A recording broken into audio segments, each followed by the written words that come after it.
Nahuli ang isang lalaki ng makuhanan ng ilegal na droga sa isinagawang bypass operation ng PNP sa Barangay Talon-Talon, Zamboanga City.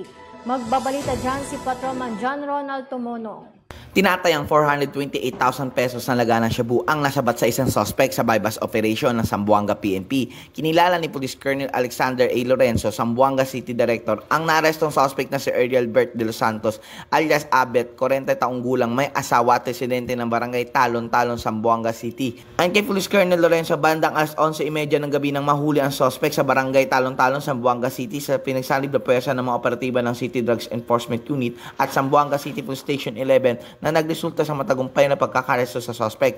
At kay Police Colonel Lorenzo, nakumpiska sa suspect ang 4 na pirasong transparent plastic sachet na pawang naglalaman ng hininalang shabu at pekeng pera na ginamit bilang bypass budel money. Sa kabuuan, ang nakumpiskang droga ay tumitimbang ng humigit kumulang 63 na gramo at nagkakahalaga ng 428,000 pesos. Maharap ang suspect sa kasong paglabag sa RA 9165 o Comprehensive Dangerous Drugs Act of 2002.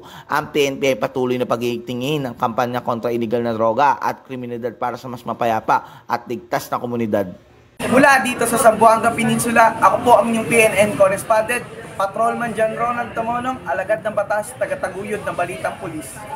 Maraming salamat, Patrolman Tumono.